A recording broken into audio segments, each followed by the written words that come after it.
baik antara mahasiswa dengan dosen. Ini ada yang nyatet atau direkam? Nyatet pennya aja ya mas, soalnya panjang ini pasti. Oke, untuk permasalahan pertama terkait permasalahan komunikasi antara mahasiswa dengan mahasiswa itu biasanya kita itu fresh terkait apa yang mau disampaikan atau sesuatu hal entah itu yang berhubungan dengan mata kuliah atau organisasi yang itu ada posisi pro sama kontra. Nah di sini itu pasti kan ada yang namanya setuju sama nggak setuju.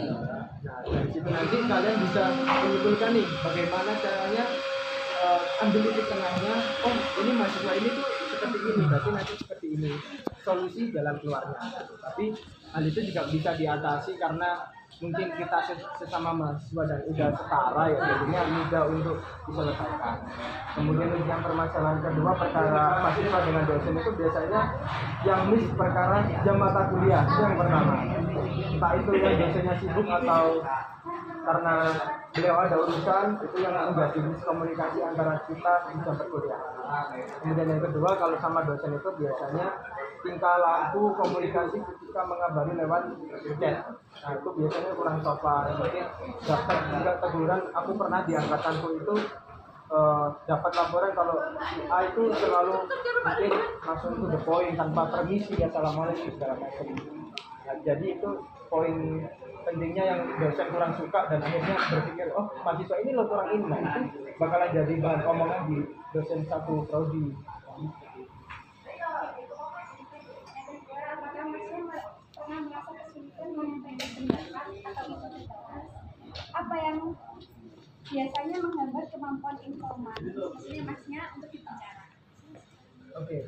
Untuk menghambat kita berkomunikasi atau bertanya bahkan ketika presentasi, kalau dari saya pribadi nggak pernah. Sambal Pak. Ya, makasih.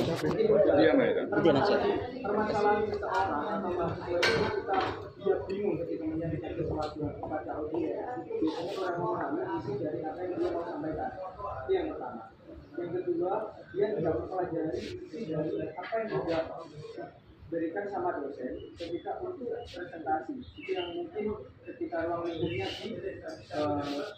ketika dia yang presentasi gitu maksudnya.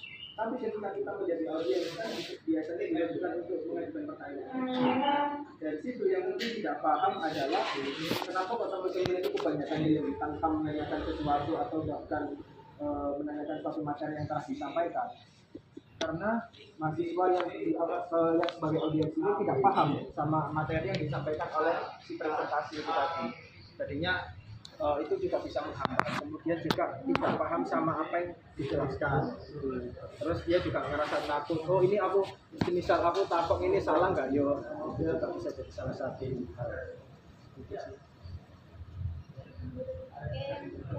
Apakah menurut Mas itu lingkungan kampus menjadi komunikasi yang mengapa dan mengapa enggak? Kalau mengapa, kalau iya mengapa, kalau enggak mengapa? Ini jawab salah satu apa dua-duanya?